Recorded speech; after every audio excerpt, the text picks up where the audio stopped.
Hello everyone. Well, today I'm going to give you an idea about how the national exam would be like. So, considering national exam is composed of three parts. The first part is a text with comprehension questions, as you can see here, right?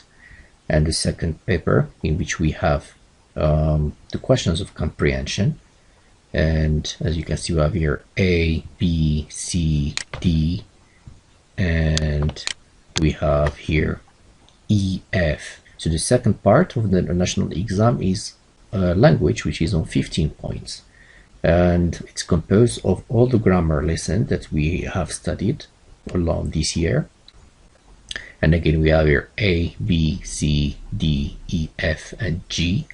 And the last part is on writing, which is on 10 points, and which is divided into two parts, two tasks, or two exercises. Task number 1 here is on 4 points, and task number 2 is on 6 points, which gives us 40 points during the national exam note. So what am I going to do in this video is just I'm going to explain to you questions related to comprehension and language questions. So this is what you are going to see next. We're going to have a lesson about how to deal with comprehension and language questions in the national exam, which means that this lesson is just for second year baccalaureate students. Right. So as you can see here, we have here a text. It's composed of 6 paragraphs. The first thing you have to bear in mind is how many paragraphs have we got. So as you can see, we have here 1, 2, 3, 4, 5, and 6. We have 6 paragraphs. And as you know, you have to know how to deal with this kind of texts, of course. And the second thing you should bear in mind after knowing how many paragraphs you have got, you have to have a look at the pictures or the photos you've got there. They give you a certain idea about the text and how it's going to be about. The third thing you have to know is of course sometimes they give you a title of the text, and here the title is on Inspiring Women from Morocco. So now we're going to go in detail with the questions that you are going to have in the national exam, especially the comprehension. So this is it here. This is the paper. As you can see, we have many questions. We have question A, B, C, D, we have E, F, and so on, right? So we start with question A. We have here, fill in the chart with the right information from the text. So as you can see, this is the chart. This is the table here that you've got. And we have number 1, name of the woman. Number 2, money donated. Number 3, purpose. Number 4, place and region. So of course, this chart means that you have to look for the information in the text. All you need to do is to look for the keywords, which are the most important words in the question, in the text, of course, or in the question, and you have to scan the text and then you find the answer. Before proceeding, of course, I want to draw your attention to a very important remark here, which is base all your answers on the text, which means all the answers that you've got here, you have all the answers, you have to find them just in the text, which is a good thing for you. So question B now is about true or false, and of course it's not enough just to write true or false, you have to justify, which means this question here that you have to decide if the sentence is true or false, and you have to give the right justification from the text. As I told you, all the answers must be taken from the text. And of course, if it's true, you have to justify, and if it's false, you have to justify.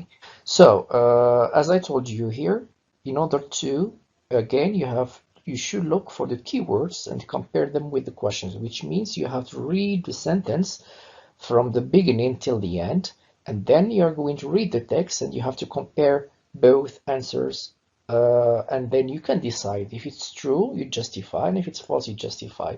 Right. So now let's go now to question number C, which is answer these questions. Here we call this one, we call them WH questions. Just to remind you of some of them, we have number 1, we have what, we use it for general information. We have when, use it for time. We have where for place. We have who for person. We have how for manner, how much for quantity, And then we have how long for duration, how many for number, and how old for age. And then after that, you have to underline the keywords, and then you'll find the correct answer, which means we have two things to do. Number one, you should know what you are required to ask. Is it, so if you have, for example, here, if we have where, you are going to give a place. And after that, you have to underline the keywords, for example, the name that we've got there, and we have some verbs and things like that. Because in question number 2, we have how, and again, here we are required to give the manner or the way, and of course you have to underline the keywords as well.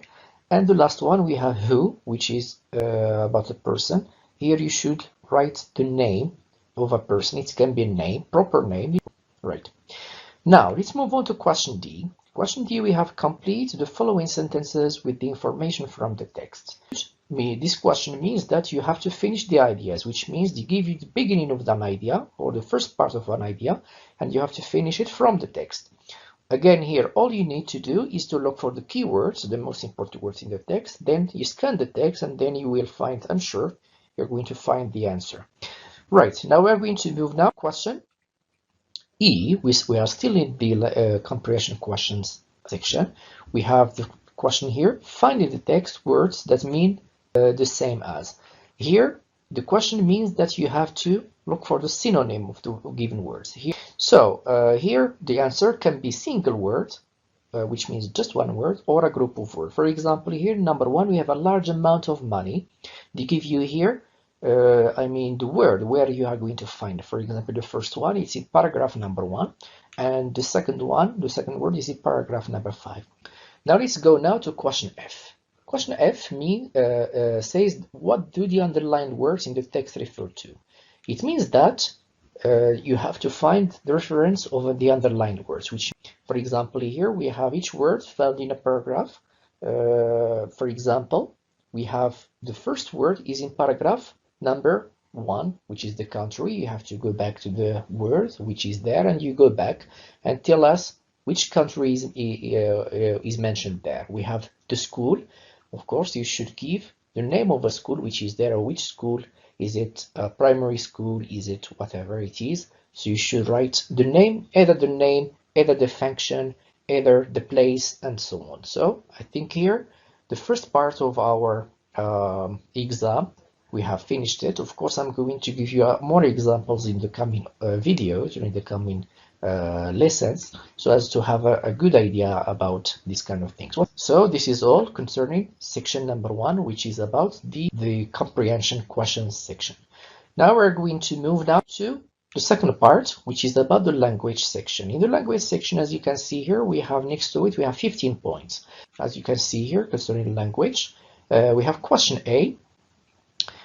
We have here 2 sentences, and in these 2 sentences we have what we call multiple choice questions, because you have here 2 different lessons. So as you can see, we have question, or sentence number 1, we have 3 choices, and sentence number 2, we have 3 choices there, which means the language section, if you have 2 sentences, it means that you have 2 lessons, and if you have 3 sentences, which means that you have 3 lessons. Sometimes they give you 2 sentences about the same lesson, so it's up to you to understand the lesson and what it is here. For example, number 1, the first one, here we have here the choices that we've got. We have make, do, and take, and I think it's clear that this lesson is about collocations with make, do, and take. Concerning the second one, is about phrasal verbs. Learning how to answer, you just choose the correct answer and you write it the space which is given, which is left for you there, which is given to you in both sentences. Right. Now let's go now to the second question B. In this question here, again, we have give the correct form of the words in brackets. We have here words, which means the words, we have nouns there. Here, this question means that you have to change the words between brackets in the correct form, which means it's about prefixes and suffixes. So as you can see, we have celebration between brackets. We have celebration, which is a noun. You are required to change it either to a verb, either to a ing form, or whatever. So it depends on your understanding of this question. Number 2, we have punish, which is between brackets. Of course, you have to change it into a noun. We have a verb there, change it to a noun.